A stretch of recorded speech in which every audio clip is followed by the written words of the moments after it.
Hello everyone. आजचा आपला topic आहे green chemistry and nano chemistry. Okay. या चॅप्टरमध्ये असं कुठलं रिॲक्शन बेस्ड चॅप्टर नाही आहे ना, कुठला न्यूमरिकल्स त्याच्यामध्ये जास्त म्हणजे नाहीच इनफॅक्ट. तर हे कम्प्लिटली अंडरस्टँडिंगवाला चॅप्टर आहे. तर याच्यामध्ये मी जे काही तुम्हाला एक्सप्लेनेशन देतो आहे त्याच्यामध्ये मी थोडंसं रायटिंग कमी केलं आहे किंवा मी ट्राय केलं की काही वर्ड्स टाईप करून ठेवले होते.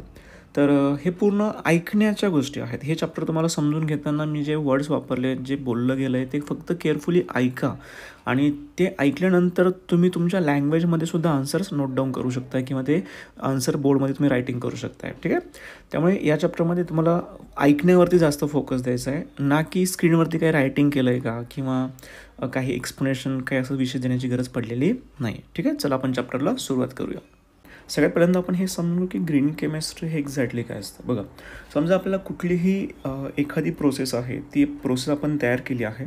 त्या प्रोसेसमध्ये जे काही केमिकल प्रोडक्ट वापरले जात आहेत किंवा जे काही केमिकल प्रोडक्ट तयार होत आहे, तर त्याचा ह्युमनवरती किंवा नेचरवरती सगळ्यात कमीत कमी इफेक्ट झाला पाहिजे आणि त्याचं प्रॉडक्टची इफिशियन्सी सगळ्यात जास्त असली पाहिजे. म्हणजे प्रॉडक्ट हेल्पफुल पण असलं पाहिजे, पण त्याने नेचरला डॅमेज नाही केलं पाहिजे. हा मेन मोटो आहे.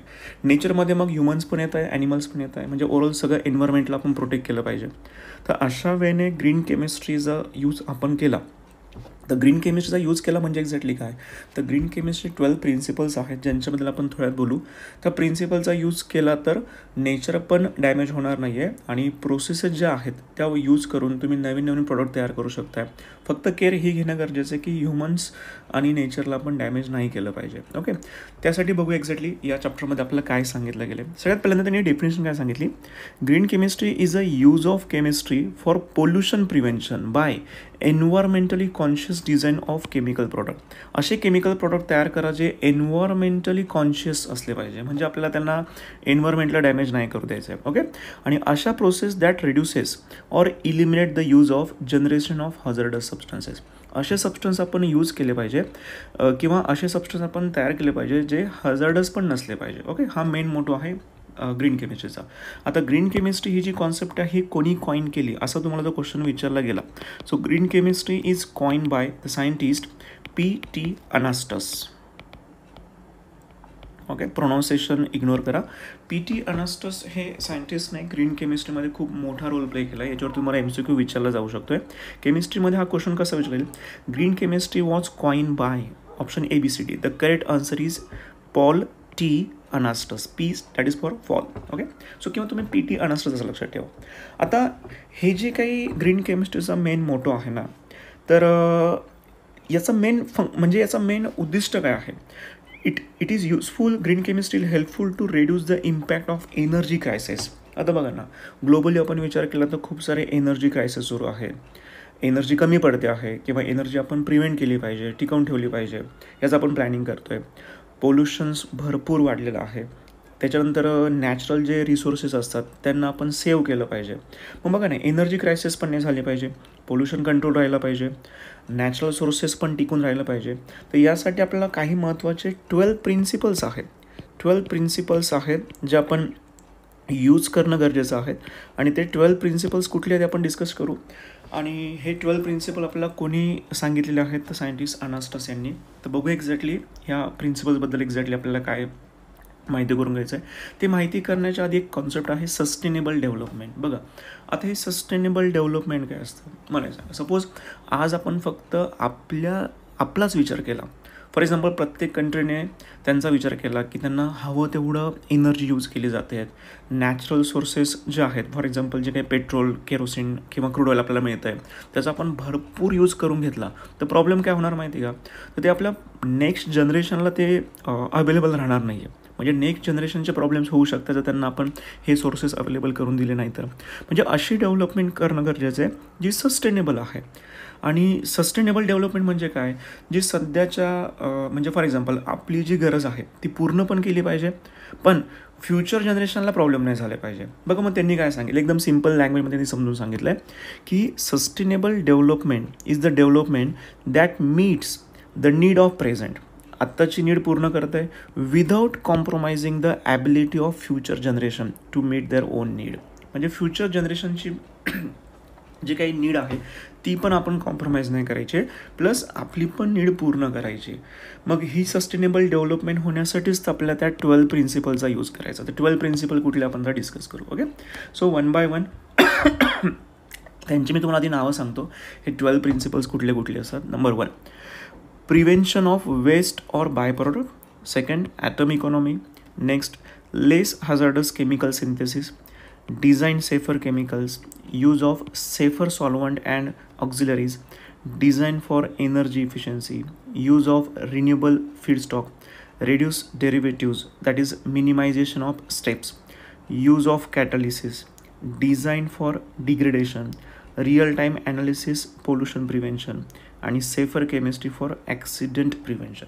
बघा या केसमध्ये ना या सगळ्या 12 प्रिन्सिपलला आपण वेगवेगळे नावं तर दिलेली आहे, बट ओव्हरऑल जर आपण बघायला गेलं ना तर सगळ्यांचा मोटो एकच आहे. हळूहळू आपल्याला डिस्कशन करायचं आहे.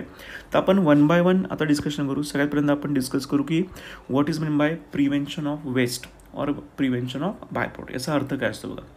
समजा 1 मिनिट.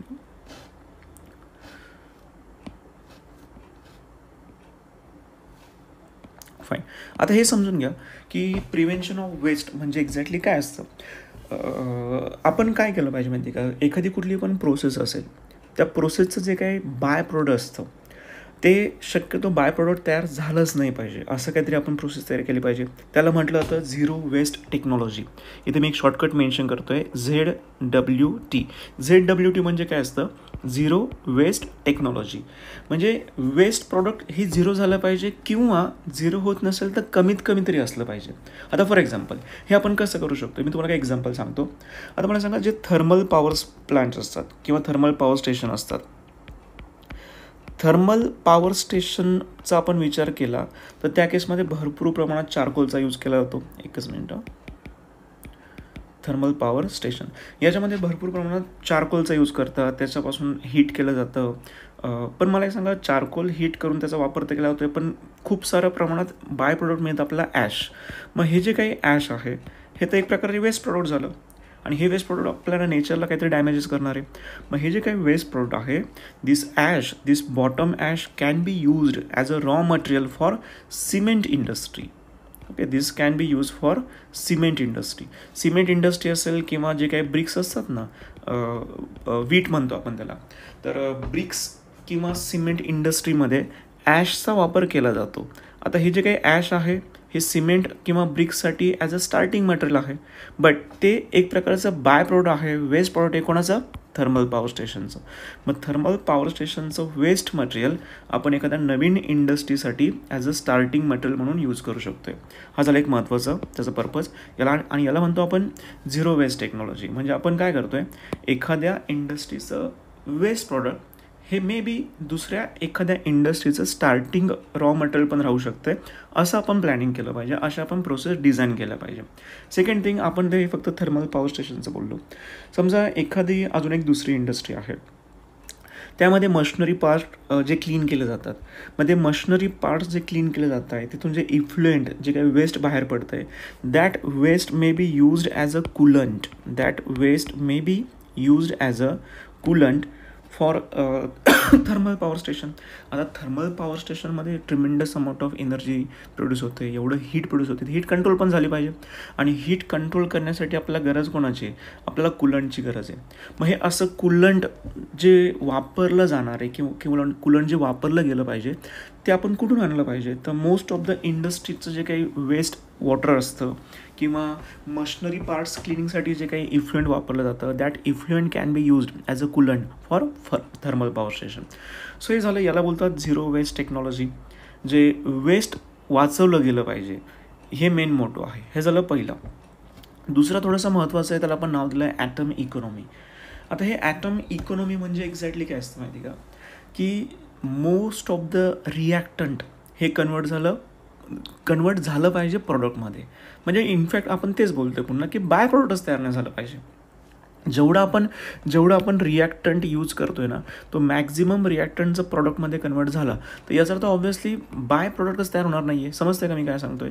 सो बाय प्रोडक्ट भेटलं नाही पाहिजे ही केअर घेणं गरजेचं आहे. ओके, सो बघूया हे ॲटम इकॉनॉमिक एक्झॅक्टली काय असतं. त्याचा आपल्याला एक फॉर्म्युला दिला, त्यांनी फॉर्म्युला असा दिला आहे, % atom economy is equal to formula weight of the desired product upon sum of formula weight of the all reactant use in the reaction multiply by 100. या फॉर्म्युल्याच्या बेसवरती आपल्याला बोर्डसाठी 2 मार्काचं क्वेश्चन विचारला जाऊ शकतो. ओके, आता हे ॲटम इकॉनॉमी थोडंसं डिटेल सांगतो मी तुम्हाला काय आहे.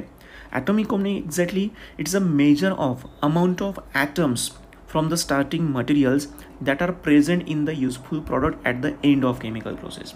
म्हणजे एखाद्या केमिकल प्रोसेसमध्ये जे स्टार्टिंग मटेरियल आहे, जेवढे काही नंबर ऑफ ॲटम्स असतात किंवा atoms of amount of atoms असतात, हे शक्यतो प्रॉडक्टमध्ये प्रेझेंट असायलाच पाहिजे, म्हणजे जेणेकरून वेस्टच होणार नाही. गुड ॲटम इकॉनॉमीचा आपण जर विचार केला ना, की एखादं ॲटम इकॉनॉमी ही चांगली आहे, याचं आपण असं आपण कधी म्हणू शकतो आहे. Good atom economy means most of the atoms of reactant are present in the desire product and only small amount of unwanted by product are form. म्हणजे कमीत कमी बाय प्रोडक्ट तयार झालं पाहिजे, जे आपण पहिल्या प्रिन्सिपलमध्ये पण तेच बोललो होतो. दुसऱ्या प्रिन्सिपलमध्ये फक्त फॉर्म्युलाच्या फॉर्ममध्ये आपण बघतो. ठीक आहे, आता याच्यावरती आपण काही क्वेश्चन पण सॉल्व्ह करू. हे झाले 2 principles out of 12 principles. Next जो प्रिन्सिपल आहे त्याला आपण नाव दिले लेस हजार्डस केमिकल सिंथेसिस. आता याच्यामध्ये बघा ना, सिंथेसिस म्हणजे काय, काहीतरी बनवायचं आपल्याला, म्हणजे असे केमिकल्स बनवले पाहिजे जे कमीत कमी हजार्ड असलं. एक तर हजार्डस नसलेच पाहिजे, पण कधी कधी असं होतं ना की काही केमिकल असे जे ऑब्व्हियसली हजार्डस वापरावे लागते आपल्याला आजच्या डेटला, जसं की फर्टिलायझर आहे. इव्हन आपल्या घरातलं एक्झाम्पल घ्या, आपण मॉस्किटो रिपेलंट वापरतो नाही का, ते गुड नाईट वगैरे. मग ते मॉस्किटो रिपेलंट हे ॲक्च्युली हजार्डस आहे, पण ते वापरावेच लागणार आपल्याला, दुसरा कुठला सध्या ऑप्शन नाही आहे. म्हणजे डे बाय डे आपण अशाच प्रोसेस बनवल्या गेल्या पाहिजे ज्यांच्यामधलं सिंथेसिसची प्रोसेसमध्ये केमिकल हे कसं असलं पाहिजे, लेस हजार्डस असलं पाहिजे. ओके, जे सेफ असलं पाहिजे, मॅक्झिमम पॉसिबिलिटी हीच असली पाहिजे की ते सेफ असलं पाहिजे. आता फॉर एक्झाम्पल आपण जर विचार केला DDT, आपण हॅलोजन डेरिव्हेटिव्हमध्ये पण स्टडी केला होता DDTचा. DDT what is the full form of DDT? Dichloro diphenyl trichloro ethane. आता हा जो मोलेक्युल आहे, this molecule is harmful for livings. Okay, living things. आणि ॲक्च्युली त्याचा वापर कशासाठी केला होतो, इन्सेक्टिसाईडसाठी.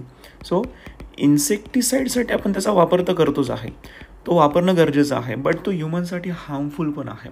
बट आता काय केलं गेलं, DDT nowadays this DDT is replaced by BHC. BHC म्हणजे काय, बेन्झिन हेक्झाक्लोराईड.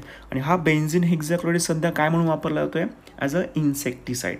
जो एक प्रकारचा BHC कोण आहे, BHC is one type of gamma isomer of lindane. म्हणजे बघा ना, DDT प्रॉब्लेमॅटिक आहे, बरोबर आहे, पूर्वी वापरला गेला आहे, तो ह्युमनवरती काही ना काही इफेक्ट झाला असेल. बट आता आपण काय केलं आहे की तो DDTला रिप्लेस करून त्याच्या जागेवरती एक दुसरा सबस्टंट वापरला जातो, BHC म्हणजे काय, बेन्झिन हेक्झाक्लोराईड. आणि हा BHC एक्झॅक्टली कोण आहे, हा सुद्धा एक प्रकारचा इन्सेक्टिसाईडच आहे. आणि त्याला असं पण म्हटलं तर this is one type of gamma isomer of lindane. MCQला येऊ शकते, 2 MCQ तयार होत आहे. एक, DDTला रिप्लेस कोणी केलं, option ABCD. The correct answer is BHC. BHC कोण आहे, तर BHC हा सुद्धा एक प्रकारचा कोण आहे, इन्सेक्टिसाईड आहे. आणि हा कोणाचा आयसोमर आहे, तर लिंडेनचा आयसोमर आहे. हा क्वेश्चन महत्त्वाचा आहे. ठीक आहे, हा झाला तिसरा. Next, designing safer chemicals. असे केमिकल्स डिझाईन केले गेले पाहिजे जे सेफ असले पाहिजे. आपण डिस्कस करू त्याच्यावरती एक्झॅक्टली याचा अर्थ काय आहे. ओके, हे असं एम ठरवलं पाहिजे की that develops product which are less toxic म्हणजे काय, की जे सेफ असले पाहिजे, त्यांची टॉक्सिसिटी कमीत कमी असली पाहिजे, पॉइझनस नसले पाहिजे. आणि फॉर एक्झाम्पल जर आपण विचार केला की जसं की ॲडिपिक ॲसिड आहे, पॉलिमर इंडस्ट्रीचा विचार केला तर ॲडिपिक ॲसिड हे भरपूर प्रमाणात वापरलं जातं. आता तसं बघायला गेलं तर बघा ना, adipic acid is mostly use in polymer industry, yes no. आणि ॲडिपिक ॲसिड बनवायचं असेल तर बेन्झिन वापरला जातो. बट बेन्झिनचा प्रॉब्लेम काय, बेन्झिन इज कार्सोजेनिक, त्याच्यापासून कॅन्सर होतो. मग मला एक सांगा, हा जो काही बेन्झिन आहे हा व्होलॅटाईल ऑर्गॅनिक कंपाऊंड आहे. आणि हा जर आपण वापरला असेल तर नेचरमध्ये, एअरमध्ये भरपूर प्रमाणात बेन्झिन स्प्रेड होणार. आणि तो बेन्झिन पर्सनला काय क्रिएट करू शकतो आहे, कॅन्सर प्रोड्यूस करू शकतो आहे. म्हणजे आपण काय केलं पाहिजे की असं केमिकल डिझाईन केलं पाहिजे ज्याने आपली नीड पण पूर्ण झाली पाहिजे, पण ते नॉन टॉक्सिक पण असलं पाहिजे. ठीक आहे. आता बघा मी तुम्हाला सिम्पल सांगतो, हे जे काही ॲडिपिक ॲसिड होतं, ॲडिपिक ॲसिड, तर मी सांगितलं की adipic acid is used in polymer industry and it is prepared adipic acid, but benzene is carcinogenic. Benzene हा व्होलेटाईल पण आहे, तो इझिली एअरमध्ये पास होतो. तर ग्रीन केमिस्ट्रीने काय केलं की हे जे काही ॲडिपिक ॲसिड आहे हे आपण एन्झायमॅटिकली सिंथेसिस केलं ग्लुकोजपासून. म्हणजे आपण ग्लुकोजपासून काय बनवलं गेलं, ॲडिपिक ॲसिड, जे ऑब्व्हियसली अजिबात अफेक्ट करत नाही, नेचरला डॅमेज करत नाही आहे, कार्सिनोजेनिक पण नाही आहे, कारण ग्लुकोज इज नॉन कार्सिनोजेनिक, तो कुठला इफेक्ट करत नाही. म्हणजे डे बाय डे आपण काय करतो, जे आधीच्या वापरल्या गेलेल्या प्रोसेस आहेत त्याचा इफेक्ट आत्ता कळतो आहे आपल्याला काय होतो नेचरवरती. मग तो इफेक्ट नाही झाला पाहिजे म्हणून आपण काय करतो आहे की नवीन टेक्निक डेव्हलप करतो आहे, नवीन केमिकल प्रोसेस डेव्हलप करतो आहे. जसं की बेन्झिनपासून ॲडिपिक ॲसिड बनवण्यापेक्षा आपण ग्लुकोजपासून ग्लुकोजपासून बनवलं ॲडिपिक ॲसिड कसं आहे की जे सेफर आहे, डॅमेज म्हणजे ह्युमनला डॅमेज नाही करणार आहे, लाईक दॅट. ठीक आहे. त्याच्या पुढचं आपण डिस्कस करू use of safer solvent and auxiliaries. Okay. आता आपण जर विचार केला की अल्टरनेटिव्ह शोधायचं आपल्याला, म्हणजे फॉर एक्झाम्पल एखादं सॉल्वंट आहे जे सेफ नाही आहे, तर ठीक आहे वेळ जाईल त्याच्यामध्ये, पण असं R&D करा, असं रिसर्च अँड डेव्हलपमेंट करू शकतो आपण ज्याच्यामध्ये सॉल्वंट हे सेफ शोधलं जातं. जसं की फॉर एक्झाम्पल आपण फक्त वॉटरचा विचार केला, water or super critical carbon dioxide is in place of volatile halogenated organic compounds. म्हणजे बघा ना, आपण खूप साऱ्या इंडस्ट्रीमध्ये भरपूर सारे हॅलोजन कंपाऊंड यूज करतो आहे, हॅलोजन कंपाऊंड्स. आता हे हॅलोजन कंपाऊंड्स कुठले कुठले आहे, फॉर एक्झाम्पल क्लोरोफॉर्म आहे CHCl3, डायक्लोरोमिथेन आहे CH2Cl2 असेल, किंवा कार्बन टेट्राक्लोराइड असेल CCl4 असेल. आता हे जे केमिकल्स आहे यांच्यामध्ये हॅलोजन आहे, ऑब्व्हियसली हे सेफर नाही आहे, पण वापर तर करावाच लागतो. मग यांच्या जागेवरती पॉसिबिलिटी असेल का, अशी एक प्रोसेस डिझाईन करा ज्याच्यामध्ये वॉटरचा यूज केला जाऊ शकतो आहे किंवा सुपर क्रिटिकल कार्बन डायऑक्साईडचा यूज केला जाऊ शकतो आहे, कारण हे कसे आहे, हे सेफर सॉल्वंट आहे, यांना आपण ग्रीन सॉल्वंटसुद्धा म्हणतो. मग यांचा वापर करणं बंद करा, पण त्यांना रिप्लेस करून यांचा वापर कसा करता येईल याचा आपण विचार केला पाहिजे. याच्या म्हणजे अशा प्रोसेस डिझाईन केल्या गेल्या पाहिजे. ओके. दुसरा आपण विचार करू की जसं वॉटरच्या बाबतीत आपण बघितलं गेलं की हे जे केमिकल्स आहेत ना, हे तर हझार्डस केमिकल्स आहेत ज्यांचा ह्युमनवरती, नेचरवरती अफेक्ट होणारच आहे, स्लोली हळूहळू इफेक्ट होणारच आहे. मग त्यासाठी सगळ्यात महत्त्वाचं आपण की असं सॉल्वंट वापरलं गेलं पाहिजे सगळ्यांसाठी कसं असणार आहे, सेफ असणार. याला म्हणतो आपण use of safer solvent and auxiliaries. Okay. पुढचं आपण डिस्कशन करू. नेक्स्ट आहे principle design for energy efficiency. Design for energy efficiency याचा अर्थ म्हणजे काय बघा, to minimise the use of energy by carrying out reaction at room temperature and pressure. सगळ्यात बेस्ट आहे की आपण एनर्जी कमीत कमी वापरली पाहिजे. म्हणजे फॉर एक्झाम्पल ज्या केमिकल रिॲक्शनमध्ये समजा हायर टेम्परेचर लागतं, एखादी केमिकल रिॲक्शन आहे, रिॲक्टंटचं काहीतरी प्रॉडक्ट होतं आहे, हे प्रॉडक्ट आपल्याला हवंच आहे, महत्त्वाचं आहे, पण सपोज ही रिॲक्शन होते आहे सपोज 100 फॉर एक्झाम्पल 373 केल्विनला. आता ऑब्व्हियसली मला एक सांगा, इथे काय केलं जातं आहे, एनर्जी वापरली जाते. आपल्याला प्रॉडक्ट तर मिळवायचं आहेच, प्रॉडक्टची आपल्याला गरज आहे, पण आपणच काय करू, ही प्रोसेसच चेंज केली पाहिजे. आपण अशी प्रोसेस यूज केली पाहिजे जेणेकरून रिॲक्टंटचं प्रॉडक्ट तर झालंच पाहिजे, पण हे करताना रिॲक्शन रूम टेम्परेचरला झाली पाहिजे. आणि ते करण्यासाठी आपण काही प्रेशरचा वापर करू शकतो आहे का, असा विचार केला पाहिजे. म्हणजे एनर्जी कमी लागणार, एनर्जी काय होणार, सेव्ह होणार. ओके. असे पण पॉसिबिलिटी आहे की आपण बायोलॉजिकल कॅटलिस्ट यूज करू शकतो आहे. कधी आपण रिफ्लक्सिंग कंडिशन वापरू शकतो आहे जेणेकरून एनर्जी कमीत कमी लागणार आहे. अशा टेक्नॉलॉजी डेव्हलप केल्या पाहिजे की जिथे मायक्रोवेव्ह हिटिंग केलं पाहिजे. म्हणजे बघा ना, सबस्टन्स हीट केला जातो आहे पण कमी एनर्जी वापरून केला जातो आहे. म्हणजे असं मी म्हणत नाही की अगदी एनर्जी वापरणं झिरो झालं पाहिजे, हे पॉसिबल नाही आहे, पण ॲटलिस्ट कमीत कमी होईल का याचा आपण विचार केला पाहिजे. त्याला म्हटलं तर design of design for energy efficiency. पुढचं आहे यूज ऑफ रिन्युएबल फीडस्टॉक. हे तर बऱ्यापैकी सगळ्यांना माहिती आहे की आपले जे काही नॅचरल जे सोर्सेस आहे, म्हणजे for example use of chemicals which are made from renewable, म्हणजे प्लांट बेस्ड जे असतात ना sources, rather than non renewable sources like crude oil. म्हणजे असे केमिकल्स जे आहेत जे आपण प्लांट बेसपासून म्हणजे for example chemical which are made from renewable sources. आता प्लांटचा आपण विचार केला, प्लांट्स काय होत आहे, प्लांट्स मे बी यूज केले जात आहेत, कट केले जात आहेत, पण पुन्हा ते प्लांटेशन पण केलं जात आहे.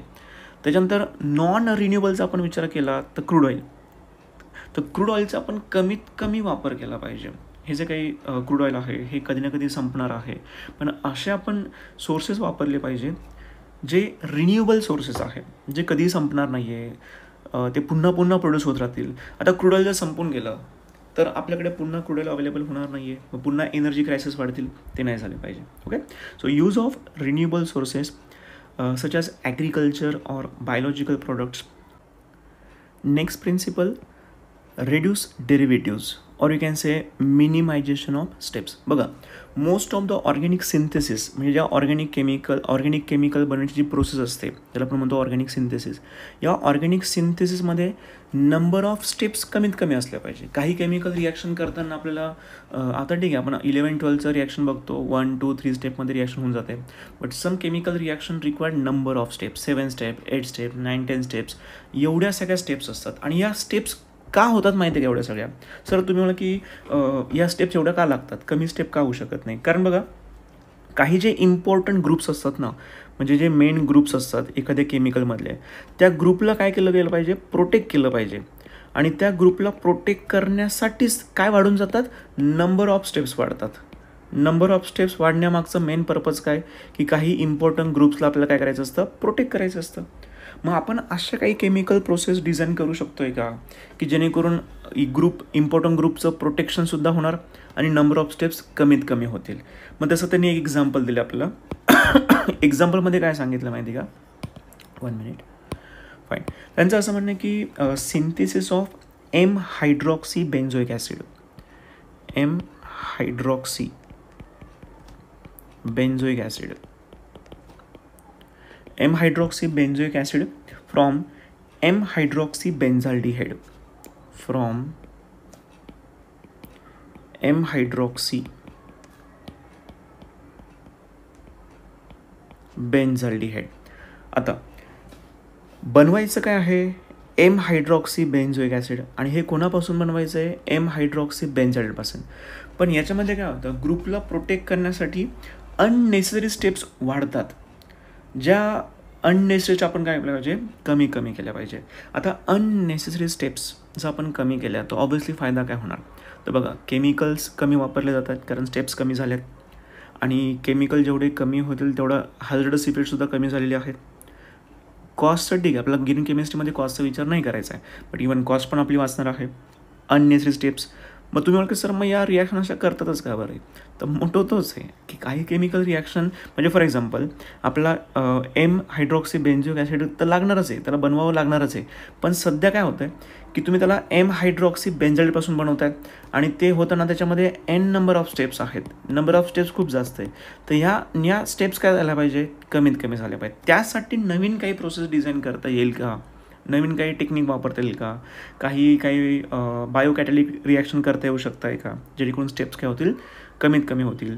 इवन तो जो मेन ग्रुप असतो ना तो सुद्धा काय होणार, प्रोटेक्ट होणार, like this. So minimisation of steps is the main motor.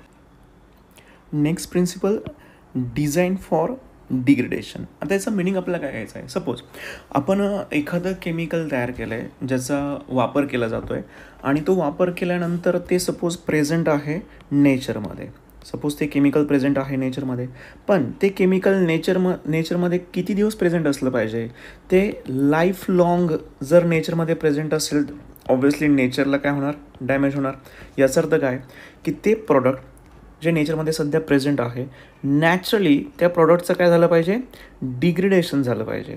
Natural ॲक्टिव्हिटीमुळे ते प्रॉडक्ट डिग्रेड होणं खूप गरजेचं आहे, अदरवाईज ते नेचरला कंटिन्युअसली अफेक्ट करू शकते. ओके, म्हणजे chemical product should be design so that at the end of their function, त्यांचं फंक्शन पूर्ण झाल्यानंतर they breakdown into small molecules, जे नेचरमध्ये प्रेझेंट राहिले तरी अफेक्ट नाही होणार. म्हणजे प्रॉडक्ट जे तयार झालेलं आहे ते प्रॉडक्ट हळूहळू स्लोली ब्रेकडाऊन होणं गरजेचं आहे, कारण तो मॉलिक्यूल जर आहे तसा पूर्ण मॉलिक्यूलमध्ये नेचरमध्ये प्रेझेंट राहिला तर तो नेचरला डॅमेज करतो आहे. मग याच्यामध्ये सगळ्यात महत्त्वाचं की त्या मेन मॉलिक्यूलचं डिग्रेडेशन होणं गरजेचं आहे, जेणेकरून नेचर अफेक्ट नाही होणार. जसं की आपण DDTबद्दल बोललो होतो. सध्या तर सगळ्यात जास्त प्रमाणात प्लास्टिकचा आपण वापर करतो आहे. प्लास्टिक हे जर नेचरमध्ये टिकून राहिलं तर ऑब्व्हियसली नेचरला डॅमेज होतोच आहे, हे आपल्याला समजलं आहे. म्हणून आपण हळूहळू डे बाय डे लाईफमध्ये काय करतो आहे, बायोडिग्रेडेबल प्लास्टिकचा आपण यूज करतो आहे किंवा बायोडिग्रेडेबल पॉलिमरचा आपण यूज करायला सुरुवात केलं आहे. म्हणजे ते डिकम्पोज होणार आणि नेचरला अफेक्ट पण नाही करणार. हे झालं main design of degradation. Next principle is use of catalysis. Okay, obviously आपण बघा ना, कॅटलिस्टचं मेन फंक्शन काय आहे. These are the substances which increases the speed of reaction. Obviously speed of reaction वाढली म्हणजे काय होतं, एक तर सगळ्यात महत्त्वाचं रिॲक्शन टाईम कमी लागतो आहे, एनर्जी पण कमी लागणार ऑब्व्हियसली आपल्याला. आणि हे जे काही रिॲक्शनचं स्पीड वाढवत आहे, हे रिॲक्शनचं स्पीड वाढल्यामुळे काय होतं की ॲक्च्युली जेवढी एनर्जी मॉलिक्यूल्सला लागते त्याच्यापेक्षाही कमी एनर्जी लागते. आपण शिकलो आहेत केमिकल कायनेटिक्समध्ये की catalyst are those substances which increases the rate of reaction by decreasing activation energy. म्हणजे ऑब्व्हियसली मॉलिक्यूल्सला रिॲक्ट होण्यासाठी एनर्जी कमी लागते आहे. हे मेन फंक्शन कोणाचं आहे, कॅटलिस्टचं आहे. आपण बघितलं ना, कॉन्टॅक्ट प्रोसेस आपण स्टडी केला आहे. कॉन्टॅक्ट प्रोसेस झाली, हॅबर्स प्रोसेस आहे for the manufacturing of ammonia. Contact process is use for the manufacturing of sulphuric acid. मग यांच्यामध्ये कसला वापर केला गेला आहे, कॅटलिस्टचा वापर केला गेला आहे. तो to minimize waste or we can say to reduce the reaction time, energy demand कमी करण्यासाठी आपण कॅटलिस्टचा वापर करतो आहे. ठीक आहे. नेक्स्ट प्रिन्सिपल आहे real time analysis pollution prevention. याचं मिनिंग नीट समजून घ्याल. ओके, आता हे असे पॉईंट्स आहेत, मला रायटिंगची गरज नाही, तुम्ही हे ऑडिओ म्हणजे व्यवस्थित ऐका मी काय सांगतो आहे. सपोज एखादी केमिकल रिॲक्शन आपण स्टार्ट केली आहे. आता ती केमिकल रिॲक्शन स्टार्ट झाल्यानंतर रिॲक्टंटचं प्रॉडक्टमध्ये कन्व्हर्जन होतं आहे आणि रिॲक्टंट टू प्रॉडक्ट होण्यासाठी ऑब्व्हियसली काहीतरी आपल्याला काय लागतो आहे, काहीतरी टाईम लागतो आहे. बट रिॲक्शन जर नोन असेल तर टाईम आपल्याला माहिती असतो, पण रिॲक्शन अननोन आहेत. रिॲक्शन आपण जे करतो आहे प्रॉडक्ट कधी बनणार आहे आपल्याला माहिती नाही आहे. यासाठी ही जी रिॲक्शन आहे ही लॉंग टाईम चालू असते. म्हणजे रिॲक्शन असे 1 तास 2 तास 3-4 तास पण चालतात. प्रॉडक्ट फॉर्म होण्याची वाट बघितली जाते. पण होतं काय माहिती का, ही जर process he longer period of time सुरू असेल तर याच्यामध्ये काय होऊ शकतं, तर नंबर 1 सगळ्यात महत्त्वाचं एनर्जी वापरली गेली, जिचं एनर्जी वेस्ट झाली असं पण म्हणू शकत नाही, पण एनर्जीचा वापर होतो आहे भरपूर प्रमाणात. सेकंड थिंग, आपला भरपूर सारा टाईम तिथे युटिलाइज केला गेला आहे. नेक्स्ट आहे कॉस्ट खूप इन्व्हॉल्व होते आहे. आणि ॲट द एंड असे आपल्याला माहिती नाही अजून कन्फर्म की एक्झॅक्टली आपल्याला हवं ते प्रॉडक्ट मिळणार आहे का, हे पण शुअर नाही आहे. म्हणजे ते तर ठीक आहे, आपण त्याचं पण वाट बघू शकतो आहे. बट सगळ्यात महत्त्वाचं असं आहे की हे प्रॉडक्ट फॉर्म होईपर्यंत पॉसिबिलिटी अशी आहे की काहीतरी साईड रिॲक्शन पण सुरू होऊन जातात, ज्या रिॲक्शन नको व्हायला पाहिजे. काही साईड रिॲक्शन झाल्या तर काहीतरी हजार्डस केमिकल तयार होण्याचे चान्सेस असतात. याचा अर्थ मेन कंपाऊंड तर फॉर्म होऊ शकतं, कधीच आपल्याला सक्सेसफुली रिॲक्शन कंप्लीट केली, आपल्याला हवं असलंच प्रॉडक्ट आपल्याला मिळू शकतं आहे. पण काय होतं ना, रिॲक्शन खूप लॉंगर पिरियड ऑफ टाईम झाल्यामुळे काहीतरी साईड रिॲक्शन होतात आणि साईड रिॲक्शन झाल्यामुळे काहीतरी हजार्डस केमिकल तयार होतो जे आपल्याला नाही होऊ द्यायचं आहे. म्हणजे आपला असं काहीतरी टेक्निक डेव्हलप करणं गरजेचं आहे, जेणेकरून आपल्याला एक्झॅक्टली समजणार की एखादी केमिकल रिॲक्शन कंप्लीट होण्यासाठी एक्झॅक्टली टाईम किती लागतो आहे. त्याला आपण नाव दिलं आहे real time analysis pollution prevention. कारण जर साईड रिॲक्शन झालं तर हे हजार्डस सबस्टन्स नेचरला डॅमेज करत आहे, जे आपल्याला होऊ द्यायचं नाही आहे. म्हणजे रिॲक्शन अशा ॲनालिटिकल मेथोडॉलॉजीज डेव्हलप झाल्या पाहिजे की ज्या रिअल टाईम ॲनालिसिस सांगतील आपल्याला की एक्झॅक्टली रिॲक्शन पूर्ण होण्यास किती वेळ लागतो आहे. हे मेन मोटो झाला रिअल टाईम ॲनालिसिस पोल्युशन प्रिव्हेन्शनचा. Now next principle is safer chemistry for accident prevention. आता हे बघा, केमिस्ट्री म्हटलं तर ऑब्व्हियसली भरपूर सारे रिॲक्शन सुरू असताना एक्सप्लोजन होऊ शकतं आहे, फायर होऊ शकतं आहे, पॉयझनस गॅसेसचं इमिशन होऊ शकतं आहे. So now it is need to develop chemical process that is safe. आणि किंवा सेफ 100% होणार नाही, पण रिस्क कमीत कमी असली पाहिजे. Okay, so to develop chemical process that are safer and minimise the risk of accident like explosion, fire and etcetera. हे कमीत कमी असणं गरजेचं आहे. कारण तुम्ही एक विचार केला, इथे मी नाव लिहून ठेवलं आहे. सगळ्यांनाही माहिती असेल भोपाळ गॅस ट्रॅजेडी. याच्यामध्ये खूप साऱ्या लोकांची डेथ झाली होती 1984ला. कारण गॅस कुठला रिलीज झाला होता? MIC gas. MIC गॅस म्हणजे काय? मिथिल आयसोसायनाइड. हा मिथिल आयसोसायनाइड जो गॅस आहे तो लिकेज आय थिंक झालेला होता, त्यामध्ये भरपूर साऱ्या लोकांची डेथ झाली होती. मग मला सांगा, हा एक सुद्धा एक प्रकारचा काय आहे? ॲक्सिडेंट आहे. ॲक्सिडेंट आपण 100% कमी तर करू शकत नाही आहे, पण आपण त्याची जी रिस्क आहे ती मिनिमम करू शकतो आहे. मिनिमम रिस्क असली पाहिजे. प्रोसेस अशीच असली पाहिजे जी ऑब्व्हियसली कशी असली पाहिजे? सेफर असली पाहिजे. आणि मोस्टली हे ॲक्सिडेंट होण्यामागचं रिझन काय असतं माहिती का? की प्रोसेसमध्ये शक्यतो व्होलॅटाईल केमिकलचा वापर केला जातो. मग आपण असं काही प्रोसेस डिझाईन करू शकतो का ज्या प्रोसेसमध्ये इन्स्टेड ऑफ व्होलॅटाईल आपण समजा नॉन व्होलॅटाईल केमिकल वापरले, म्हणजे अशा टाईपचे इन्सिडेंट कमी होतील. आपण लिक्विडचा वापर करू शकतो आहे का? आपण सॉलिडचा वापर करू शकतो आहे का? कारण गॅस वापरता ऑब्व्हियसली काय होतं? इन्सिडेंट्स होतातच. मग ते कमीत कमी झाले पाहिजे. ते करण्यासाठी आपल्याला लिक्विडला शिफ्ट होणं गरजेचं आहे. लिक्विड किंवा आपण सॉलिडसाठी शिफ्ट होऊ शकतो आहे. कारण सॉलिड आणि लिक्विड पासून असं खूप जास्त लगेच एक्सप्लोजन वगैरे गोष्टी होत नाहीत. त्या कंट्रोलेबल असतात. ठीक आहे. So this is safer chemistry for accident prevention. Okay, हे झाले आपले मेन 12 प्रिन्सिपल्स ज्यांचं आपण डिस्कशन केलं आहे. पुढचा टॉपिक डिस्कस करू. नेक्स्ट प्रिन्सिपल आहे यूज ऑफ रिन्युएबल फीडस्टॉक. याचा अर्थ काय माहिती का? की आपण असे केमिकल्स वापरले पाहिजे जे कोणापासून बनलेले असेल? रिन्युएबल सोर्सेसपासून बनले पाहिजे. फॉर एक्झाम्पल इथे मेन्शन करतो आहे की यूज ऑफ केमिकल. तसं मी तुम्हाला हे PDF ग्रुपमध्ये देणारच आहे. ती PDF तुम्ही व्यवस्थित रीड करणार. यूज ऑफ केमिकल्स, जे केमिकल्स जनरली कोणापासून बनले पाहिजे? रिन्युएबल सोर्सेसपासून.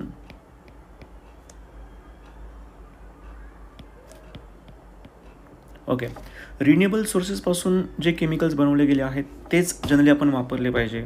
आपण केमिकल्स कुठले कमी केले पाहिजे? जे केमिकल्स सध्या कोणापासून बनवले जात आहेत? Non renewable sources. For example crude oil आहे. आता मला सांगा, क्रूड ऑइल कधी ना कधी संपणार. मग हे क्रूड ऑइलचा वापर जर अजूनही भरपूर प्रमाणात होत असेल तर ऑब्व्हियसली ते केमिकल प्रॉडक्ट तयार करणं पण बंद होणार ऑब्व्हियसली. म्हणजे आपण केमिकल प्रॉडक्ट हे कशापासून बनवण्याची सुरुवात केली पाहिजे? जे सोर्सेस कसे असतात? रिन्यू होणारे असतात. So chemicals which is obtain from the renewable sources which are very important. हे त्यांच्यापासून बनवले गेले पाहिजे. आणि नॉन रिन्युएबल सोर्सेसचा वापर सगळ्यात कमीत कमी झाला पाहिजे for the making of chemicals. Okay, आता आपण रिन्युएबल सोर्सेसचा वापर कसा करू शकतो? फॉर एक्झाम्पल ॲग्रिकल्चर आहे. काही बायोलॉजिकल प्रॉडक्ट्स असतील ज्यांचा आपण यूज करू शकतो आहे as a making of chemicals. आणि याने होणार काय माहिती का? की फ्युचर जनरेशनसुद्धा काय होणार? प्रोटेक्ट होणार. म्हणजे आपण जर भरपूर प्रमाणात नॉन रिन्युएबल सोर्सेस वापरून घेतले तर ऑब्व्हियसली फ्युचर जनरेशन कधी ना कधी प्रॉब्लेम फेस करणारच आहेत. त्यासाठी आपण मॅक्झिमम रिन्युएबल सोर्सेसचा वापर केला पाहिजे किंवा रिन्युएबल सोर्सेसपासून तयार होणारे केमिकल्सच इंडस्ट्रीमध्ये वापरले गेले पाहिजे. ठीक आहे. जो की आहे रोल ऑफ ग्रीन केमिस्ट्री. हे विशेष असं नाही आहे, हा फक्त थोडासा रिडिंगवाला पार्ट असेल. एक पण आपण डिस्कस करू की ग्रीन केमिस्ट्रीचा एक्झॅक्टली मेन रोल काय आहे. To promote innovative chemical technology that reduce or eliminate the use of generation of hazardous substances in the design, manufacture and use of chemical product. Green chemistry helps to reduce capital expenditure, म्हणजे obviously costing कमी होते. Next, incorporates pollution prevention practice in the manufacturing of chemicals and promotes pollution prevention and industrial ecology. हे सगळ्यात महत्त्वाचे principal आहेत. असं याच्यावरती actually तसं क्वेश्चन अजूनपर्यंत विचारला नाही गेला आहे. New way of looking chemicals and their manufacturing process to minimize any negative environmental effect. Green chemistry helps to protect the presence of ozone in stratosphere. Next, it helps or it is useful to control green house effect. Global warming कमी करते. हे main principles आहेत. या प्रिन्सिपलमध्ये सगळ्यात महत्त्वाचं काय आहे? Number 1 आपण पुन्हा एकदा सांगू की याच्यामध्ये केमिकल टेक्नॉलॉजी आपण अशा यूज केल्या पाहिजे जे काय करतील, रिड्यूस करतील किंवा इलिमिनेट करतील. काय रिड्यूस करतील किंवा काय इलिमिनेट करतील, तर हझार्डस सबस्टन्सचा वापरच कमी झाला पाहिजे किंवा ते वापरणंच बंद झालं पाहिजे, हे मेन आहे. सेकंड, कॉस्ट कटिंग होऊ शकते. Pollution prevention practice in the manufacturing of chemical and promote the pollution prevention and industrial ecology, हे पण तेवढंच महत्त्वाचं आहे. अशा भरपूर साऱ्या गोष्टी आहेत ज्या ग्रीन केमिस्ट्रीमुळे आपल्याला हेल्पफुल असतील. ठीक आहे. Second part of this chapter is nano chemistry. आता ओव्हरऑल विचार आपण जर केला तर एव्हरी डे टेक्नॉलॉजी एवढ्या व्हास्ट, एवढ्या ॲडव्हान्स होत चालल्या आहे की खूप मायक्रो लेव्हलला मॉलिक्युलचा वापर केला जातो आहे. तेच या टॉपिकमध्ये आपल्याला स्टडी करायचं आहे. तर नॅनो केमिस्ट्रीमध्ये टर्म आपल्याला यूज करायचं आहे की नॅनो सायन्स काय आहे. तर नॅनो सायन्स म्हणजे एक्झॅक्टली काय असं माहिती का, जे लार्ज स्केलला आपण जे मटेरियल यूज करतो आहे त्याला तुम्ही स्मॉल स्केलवरती कसं यूज करू शकतो. म्हणजे स्मॉल स्केलमध्ये यूज करताना ॲटॉमिक स्केलला कसं स्मॉल करता येईल, मॉलिक्युलर लेवलला कसं स्मॉल करता येईल, मॅक्रो मॉलिक्युलर लेवलला कसं स्मॉल करता येईल, हे आपल्याला याच्यामध्ये स्टडी करायचं असतं. त्यासाठी टर्म यूज केला गेला आहे nano science. What is this nano science? It is a study of phenomenon and manipulation of materials at atomic scale. Atomic स्केललाच आपण मटेरियलचं मॅन्युप्युलेशन करायचं म्हणजे काय करायचं, काहीतरी चेंजेस करायचे आपल्याला, इंटेन्शनली काही चेंजेस करायचे. मग ते चेंजेस करताना तुम्ही ॲटॉमिक स्केलला करू शकताय, ट्राय करू शकताय. मोलेक्युलर अँड मायक्रो मोलेक्युलर स्केललासुद्धा आपण चेंजेस करू शकतो. तर याला आपण कन्सिडर करतो as a nano science. Nano technology हे काय सांगितलं गेलं बघ, it is the design, characterization, production and application of structure, devices and system by controlling the shape and size at nanometer scale. See nano technology ही अशी एक technology आहे ज्याच्यामध्ये आपण काय करतो आहे, एक डिझाईन, कॅरेक्टरायझेशन, प्रोडक्शन करतो आहे, ॲप्लिकेशन ऑफ स्ट्रक्चर आहे, devices, system, how bye controlling the shape and size of nanometre scale. आपल्याला या केसमध्ये कंट्रोल करायचं आहे. सगळ्यात महत्त्वाचं जे काही लार्ज शेप असतात त्याला स्मॉल कन्वर्ट करायचं आहे, त्यांची साईज कमी करणं गरजेचं आहे. आणि हे शेप अँड साईज कमी करणं म्हणजे आपण एक प्रकारचं काय करतो आहे, मॅन्युप्युलेशन करतो आहे. लार्जरला आपण स्मॉलमध्ये कन्वर्ट करतो आहे. तर हे जे काही लार्जर टू स्मॉलमध्ये कन्वर्ट करण्याची प्रोसेस आहे, जे काही डिझाईन, प्रोडक्शन आहे, कॅरेक्टरायझेशन आहे, स्ट्रक्चरचं ॲप्लिकेशन असेल, डिव्हायसेस असतील, काही वेगवेगळ्या सिस्टीम्स असतील, तर यांना कंट्रोल करायचं आहे लार्ज शेप टू स्मॉल शेपमध्ये किंवा त्यांची साईज ही नॅनोमीटर स्केलला आणली पाहिजे. त्याला आपण म्हणतो नॅनो टेक्नॉलॉजी. आता हे नॅनोमीटर स्केल जनरली काय काय असतात जे आपण वापरतो असं हे खूप महत्त्वाचं नाही आहे. जनरली जे नॅनोमीटर स्केल असतं ते आपण 1 to 100 नॅनोमीटर या रेंजमधलं असतं, त्याला आपण जनरली म्हणतो नॅनोमीटर. आणि 1 नॅनोमीटरची value everyone knows that 1 nanometre is equal to 10⁻⁹ meter, ज्याला आपण 1 बिलियन्थ ऑफ मीटर असं पण म्हणू शकतो. पण हे डिफिकल्ट टर्म वापरण्यापेक्षा सिम्पल आहे. 1 nanometre is equal to 10⁻⁹ metre. The material synthesised at nano scale possess unique optical, structural, thermal, catalytic, magnetic and electrical property. सगळ्यात महत्त्वाचं, आपण नॅनो स्केलला जे मटेरियल तयार केलं आहे त्याच्यामध्ये काही युनिक प्रॉपर्टीज असतात, त्याच्यामध्ये काही इम्पॉर्टंट प्रॉपर्टीज असतात. मग त्या इम्पॉर्टंट प्रॉपर्टी या स्ट्रक्चर रिगार्डिंग असेल, थर्मलच्या बाबतीत असेल, कॅटॅलिटिकच्या बाबतीत असेल, मॅग्नेटिक किंवा electrical properties. So the material synthesised as nano scale possess, त्या मटेरियलमध्ये कुठल्या प्रॉपर्टीज असणं गरजेचं आहे, तर त्याचं unique optical, unique structural, thermal, catalytic, magnetic and electrical properties ह्या असणं गरजेचं. Now what is mean by nano materials. आपल्याला नॅनो मटेरियल्सबद्दल इन्फॉर्मेशन घ्यायची. बघा याच्यामध्ये काय सांगितलं त्यांनी की it is a material having structural components with at least one dimension in the nanometer scale, that is from 1 to 100 nanometre. याचा मिनिंग काय बघा ना, की या केसमध्ये हे असे मटेरियल्स आहेत ज्या मटेरियलचे जे काही स्ट्रक्चरल कॉम्पोनंट्स आहेत त्यांचे डायमेन्शन्स हे नॅनोमीटर स्केलला असले पाहिजे, म्हणजे या रेंजमध्ये असणं गरजेचं आहे, तरच आपण त्याला म्हणू शकतो आहे नॅनो मटेरियल. आणि सगळ्यात महत्त्वाचं की हे nanometers nano materials must be larger than single atom but they are smaller than any bacteria or cell. Single ॲटमपेक्षा एखाद्या ॲटमपेक्षा हे नॅनो मटेरियल हे लार्जर साईजचे असले पाहिजे आणि एखाद्या बॅक्टेरिया किंवा सेलपेक्षा त्यांचे डायमेन्शन्स हे स्मॉल असले पाहिजे, तर आपण त्यांना म्हणू शकतो ॲज अ नॅनो मटेरियल. मग हे नॅनो मटेरियल काय काय असू शकतात? Nano material may be nano particles, that may be nano wires, that may be nano tubes according to their dimensions. Okay, आता त्याच्यामध्ये बघा काही आपण मॉलिक्युल्सचा विचार केला तर large organic molecules, inorganic cluster compounds, metallic or semiconductor particles, they are also comes under the nano material category. Okay, आता हा जो पुढचा टेबल आहे तो टेबल नीट समजून घेऊ. हा टेबल समजून घेण्यासाठी ना काही बेसिक, जसं की for example what is mean bye 0 dimensional, what is mean bye 1 dimensional, what is mean bye 2 dimensional, याचं आपण आधी मिनिंग समजून घेऊ. सगळ्यापर्यंत हे समजून घ्या की 0 डायमेन्शनल एक्झॅक्टली काय असतं.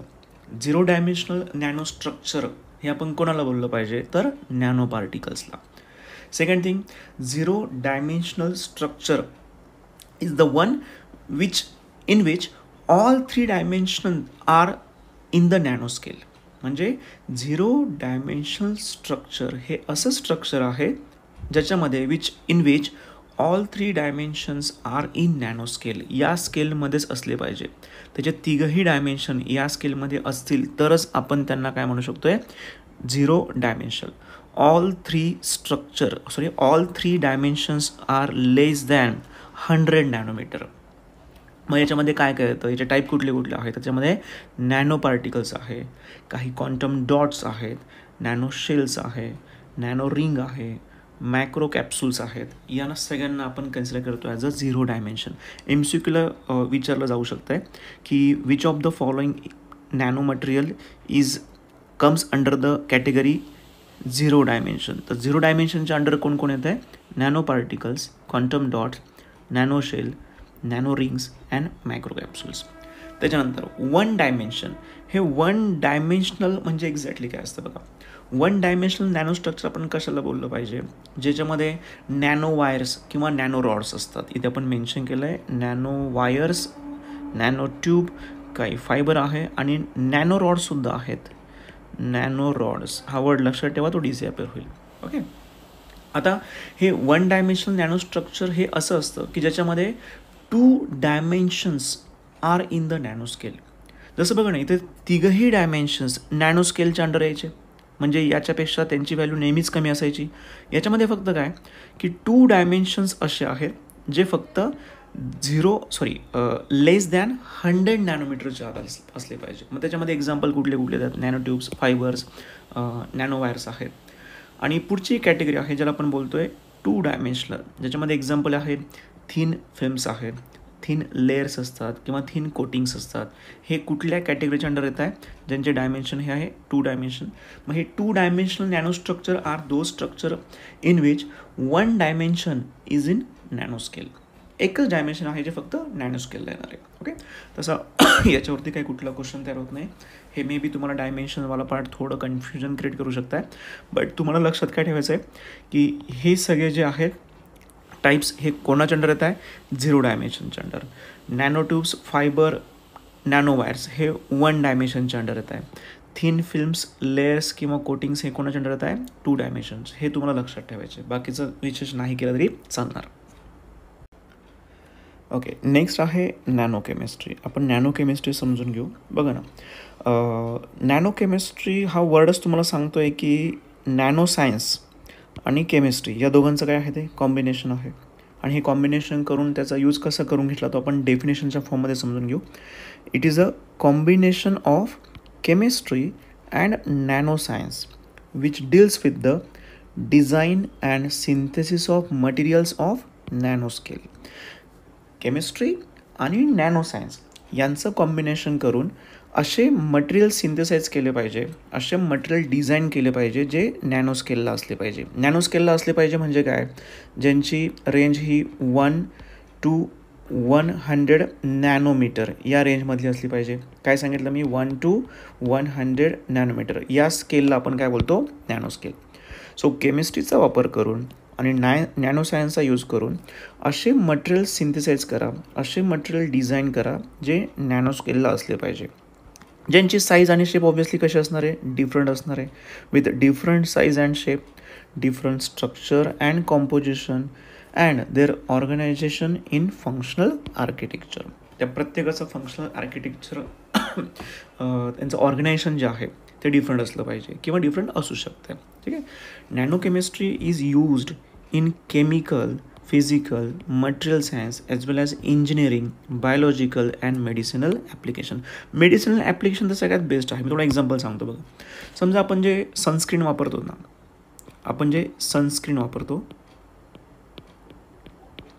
आता हे सनस्क्रीन का लावलं जातं याचा तुम्ही विचार करा की या सनस्क्रीनचं आणि नॅनो केमिस्ट्रीचं काय कनेक्शन आहे. तर सनस्क्रीनमध्ये काय असतात, काही इम्पॉर्टंट नॅनो पार्टिकल्स असतात. नॅनो पार्टिकल्स हा MCQ येऊ शकते. सनस्क्रीनमध्ये काय असतं, काही नॅनो पार्टिकल्स असतात. नॅनो पार्टिकल्स म्हणजे कुठले, फॉर एक्झाम्पल झिंक ऑक्साईड असेल त्याच्यामध्ये प्रेझेंट, त्याच्यामध्ये टिटॅनियम ऑक्साईडसुद्धा प्रेझेंट असतात. तर हे नॅनो पार्टिकल्स काय करतात, सनपासून येणारे रॅडिएशन्स एक तर ते ॲब्सॉर्ब करून घेतात किंवा त्या रॅडिएशनला रिफ्लेक्ट करतात. कारण ते जे काही रॅडिएशन असतात ते हार्मफुल आहे आपल्या स्किनसाठी, because they consist of harmful ultraviolet rays. आणि ते अल्ट्राव्हायलेट रेज हे पार्टिकल ॲब्सॉर्ब करतात, आपल्या स्किनपर्यंत पोहोचू देत नाही, किंवा हे पार्टिकल त्या रॅडिएशन्सला रिफ्लेक्ट करून टाकतात, जेणेकरून आपल्याला स्किन डॅमेज होणार नाही. मग हे मेडिसिनल ॲप्लिकेशनमध्ये सुद्धा आपण नॅनो पार्टिकलचा यूज करतो आहे, लाईक दिस. ठीक आहे. ओके. आता आपण एक टॉपिक समजून घेऊ ज्याच्यामध्ये नॅनो मटेरियल जे आहेत, या नॅनो मटेरियलचं आपल्याला कॅरेक्टरायझेशन करायचं आहे, या नॅनो मटेरियलचं आपल्याला काय करायचं आहे, ॲनालिसिस करायचं आहे. तर फॉर एक्झाम्पल आपण एखाद्या टेक्निकचा वापर करणार. इथं आपण एक चार्ट तयार केला आहे. या चार्टमध्ये खूप महत्त्वाची इन्फॉर्मेशन आहे. त्या इन्फॉर्मेशनवरती आपल्याला MCQ विचारला जातो. जसं की पहिलं चार्ट तुम्हाला दिलं आहे, कुठली टेक्निक वापरतो आपण, त्या टेक्निकचं नाव दिलं आहे, त्या टेक्निकचा यूज करताना तुम्ही कुठलं इन्स्ट्रुमेंट वापरताय. मोस्ट ऑफ द टाईम इन्स्ट्रुमेंटच्या नावानुसारच टेक्निकचं पण नाव दिलं जातं. पण या टेक्निकचा यूज करून, या इन्स्ट्रुमेंटचा यूज करून तुम्हाला मटेरियलबद्दल कुठली इन्फॉर्मेशन मिळते याच्यावरती क्वेश्चन येण्याचे चान्सेस बऱ्यापैकी जास्त आहे. खूप महत्त्वाचा टॉपिक आहे. जसं की पहिल्या टेक्निकचं नाव आहे UV व्हिजिबल स्पेक्ट्रोस्कोपी. या UV व्हिजिबल स्पेक्ट्रोस्कोपीमध्ये, या टेक्निकमध्ये कुठला इन्स्ट्रुमेंट वापरला जातो, ते इन्स्ट्रुमेंट वापरला जातो आहे UV व्हिजिबल स्पेक्ट्रोफोटोमीटर. आणि या स्पेक्ट्रोफोटोमीटरचा यूज करून आपल्याला काय इन्फॉर्मेशन मिळते, तर आपल्याला इन्फॉर्मेशन अशी मिळते, it gives preliminary information of formation of nano particles. Basic information देते regarding the formation of nano particles. दुसरी टेक्निक आहे एक्सरे डिफ्रॅक्शन टेक्निक, ज्याला आपण XRD पण बोलतो. एक्सरे डिफ्रॅक्शन टेक्निकमध्ये तुम्ही कुठल्या इन्स्ट्रुमेंटचा वापर करताय, तर एक्सरे डिफ्रॅक्टोमीटरचा आपण यूज करतोय. आणि याने आपल्याला कुठली इन्फॉर्मेशन मिळते, तर पार्टिकलची साईज किती हे आपल्याला कळते, क्रिस्टलचं स्ट्रक्चर कसं आहे, क्रिस्टलची जॉमेट्री कशी आपल्याला कळतं. MCQला येण्याचे चान्सेस आहेत जास्त. तिसरी टेक्निकचं नाव दिलं आहे स्कॅनिंग इलेक्ट्रॉन मायक्रोस्कोपी, SEM त्याला बोलतात, स्कॅनिंग इलेक्ट्रॉन मायक्रोस्कोपी. या टेक्निकमध्ये कुठलं इन्स्ट्रुमेंट वापरलं जातं, तर स्कॅनिंग इलेक्ट्रॉन मायक्रोस्कोपचा वापर केला जातो. आणि याचा वापर करून तुम्हाला इन्फॉर्मेशन कुठली मिळते, it gives the structure of surface of material. त्याला मॉर्फोलॉजीसुद्धा बोलतात. एखाद्या सरफेसचा स्टडी केला जातो. सरफेस बघा, आता सरफेस कसा, काही प्लेन सरफेस आहे, काही इरेग्युलर रफ सरफेस आहे. तर सरफेस केमिस्ट्री किंवा सरफेसचा जो डिटेल स्टडी केला जातो, तो स्टडी करण्यासाठी आपण स्कॅनिंग इलेक्ट्रॉन मायक्रोस्कोपचा यूज करतो. त्याला मॉर्फोलॉजी असं पण बोलतात. ठीक आहे. नेक्स्ट आहे transmission emission microscopy, TEM, transmission emission microscopy. याच्यामध्ये इन्स्ट्रुमेंट वापरलं जातं ट्रान्समिशन इमिशन मायक्रोस्कोप. आता टेक्निकचं नाव आणि इन्स्ट्रुमेंटचं नाव हे जवळपास सेमच असतं. थोडंसं तुम्हाला आयडिया होऊन जाईल. याने तुम्हाला फक्त काय इन्फॉर्मेशन मिळते, पार्टिकलच्या साईजची इन्फॉर्मेशन.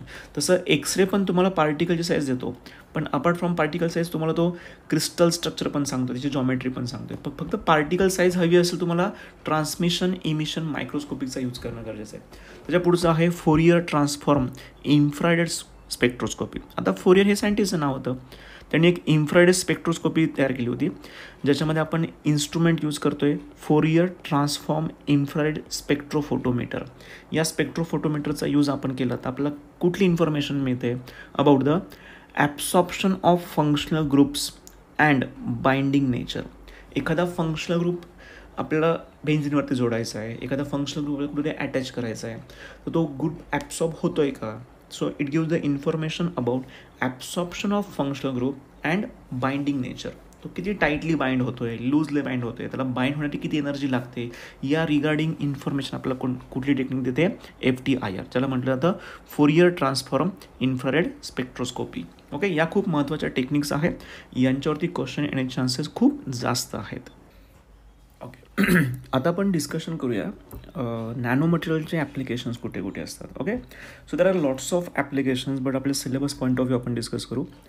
आता nano material they are used for the making of scratch proof eye glasses, sunscreen, crack resistance paint. आता आपण हे ॲप्लिकेशन कसे काय डिझाईन केले गेले आहेत, कारण त्याच्या मागचा मेन रोल कसा माहिती का, की नॅनो पार्टिकल्सचं एक important property, they gives stronger, lighter, cleaner surface.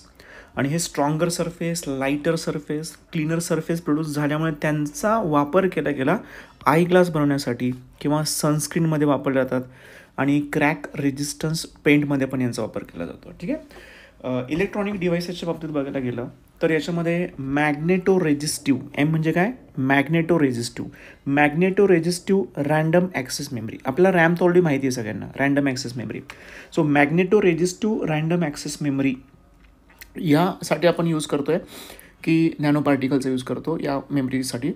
Next आहे वॉटर प्युरिफिकेशन टेक्निकमध्ये पण आपण याचा यूज करतो. बघा, नावडेज प्युअर वॉटर ड्रिंक करणं सगळ्यात जास्त महत्त्वाचं आहे, आणि खूप सारं पब्लिक असे आहेत जे 100% प्युअर वॉटर ड्रिंक करत नाही आहे. मग काही फिल्टर्स तयार केले गेले, ज्या फिल्टर्समध्ये नॅनो पार्टिकल्स वापरले गेले.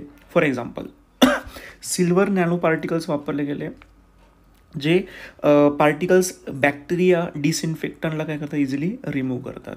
ओके, सो या केसमध्ये वॉटर प्युरिफिकेशन टेक्निकमध्ये आपण वापर कशा पद्धतीने करतो आहे, तर ऑब्व्हियसली आपण सध्या आपण ठीक आहे अर्बन किंवा आपण जो काही मेट्रोपॉलिटन सिटीज आहे त्यांच्यामध्ये आपण everyone they are using water purifier.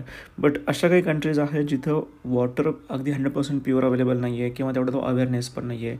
मग त्यासाठी काही वॉटर फिल्टर्स बनवले गेले ज्याच्यामध्ये कॉस्ट इफेक्टिव्ह पण आहेत, and this filters are coated with silver particles, silver nano particles आपण म्हणू शकतो आहे. ही एक अल्टरनेट टेक्नॉलॉजी आहे.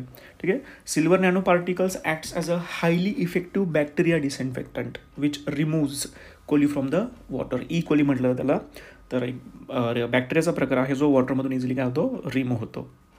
हे आहे वॉटर प्युरिफिकेशन टेक्निकमधलं. ओके, याच्या पलीकडे असं काही विशेष असे ॲप्लिकेशन्स नाही. हे 3 ॲप्लिकेशन्स व्यवस्थित करून ठेवा about the applications of nano materials. या पार्टिकलचं लास्ट टॉपिक आपण कवर करू, नॅनो पार्टिकल्स आणि नॅनो टेक्नॉलॉजी. ओके, सो सगळ्यात पहिल्यांदा आपण ॲडव्हान्टेजचा पण विचार करू. Advantage of nano particles and nano technology. Okay, so number 1, यांच्यामुळे काय ॲडव्हान्टेज झालं आहे, because of this nano technology or we can say nano particles they gives revolution in electronic and computing. Okay, सगळ्यात जास्त ॲडव्हान्टेज कुठे झाला आहे, electronic डिव्हाइसेसमध्ये झाला आहे. ओके, एनर्जी सेक्टरचा आपण विचार केला तर नॅनो पार्टिकल्स किंवा नॅनो टेक्नॉलॉजी आपण म्हणू, nano technology will make solar power more economical. विचार करा, आपण जी काही सोलर एनर्जीचा यूज करतो आहे ना, हा कशामुळे पॉसिबल झाला, just because of same nano technology. Nano टेक्नॉलॉजीमुळेच आपण सोलर पॉवरचा इकॉनॉमिकली वापर करतो आहे आज. ओके, सो त्याच्यामध्ये आपण energy storage devices will become more efficient. Energy storage devices म्हणजे आपण त्याला बॅटरीचा विचार करू शकतो आहे. मेडिसिनल फील्डचा आपण विचार केला तो manufacturing of smart drug that helps to cure faster and without side effect. असे काही मेडिसिन्स बनवले जातात ज्याचं खूप फास्ट इफेक्ट होतो आहे आणि साईड इफेक्टसुद्धा होत नाही आहे. Okay, curing of life threatening disease like cancer and diabetes. Obviously हे जे काही नॅनो पार्टिकल्स आहे किंवा ही नॅनो टेक्नॉलॉजी आहे तर हे डिसीज लवकरात लवकर बरे करत आहेत, ज्याच्यावरती कॅन्सरवरती अजूनही खूप रिसर्च सुरू आहे. डायबिटीज आता खूप कॉमन झालं आहे आणि त्याच्यात आपल्याला भीती पण वाटत नाही. हे सो नो, सो या केसमध्ये काही डिसॲडव्हान्टेजसुद्धा त्याच्यामध्ये आहेत. नॅनो टेक्नॉलॉजीचं असं खूप हार्डली डिसॲडव्हान्टेज नाही आहे, बट बघू एक्झॅक्टली आपल्याला डिसॲडव्हान्टेज काय सांगितले गेले. ओके, तर the pollution caused by nano technology is non as nano pollution. Nano टेक्नॉलॉजीमुळे जे पोल्युशन होतं आहे त्याला आपण नाव दिलं आहे nano pollution. This kind of pollution is very dangerous for living organisms. Okay, obviously प्रत्येक प्रोसेसचं काही ना काही डिसॲडव्हान्टेज आहे. तर नॅनो टेक्नॉलॉजीचा हा सुद्धा एक डिसॲडव्हान्टेज आहे, ते लिव्हिंग ऑर्गॅनिझम्सवरती अफेक्ट करत आहे. Nano particle can causes lung damage. Obviously inhale केले जाणार ते. Inhale particles matter may get deposited throughout the human respiratory tract and then in the lungs. Obviously हे नॅनो पार्टिकल्स काय होतात, ह्युमन ते इनहेल करतात आणि इनहेल केल्यानंतर they get deposited on the respiratory tract. आपण जे काही इनहेलेशन करतो आहे त्या ट्रॅकवरती डिपॉझिट होतात, लंग्सवरती डिपॉझिट होत आहे आणि त्यामुळे काहीतरी अफेक्ट डॅमेज होणार आहे. The characteristics of nano particles that are relevant for health effect are sizes, chemical composition and shapes. Okay, आता याचा असं काही विशेष हार्ड अँड फास्ट नाही. The characteristics of nano particles that are relevant for health effect are the sizes, the chemical composition and the shape. That's it. So हे काही advantage आणि काही डिसॲडव्हान्टेज आहेत. तर तुम्हाला या चॅप्टरमध्ये बोर्डसाठी प्रिपरेशन करताना जे ग्रुपमध्ये फाईल शेअर केली आहे त्याच्यामध्ये या चॅप्टरवरती आत्तापर्यंत बोर्डसाठी कुठले क्वेश्चन विचारले गेले आहेत ते वेल प्रिपेअर करा आणि CETच्या पॉईंट ऑफ व्ह्यू आपण बोर्ड एक्झाम झाल्यानंतर विचार करू.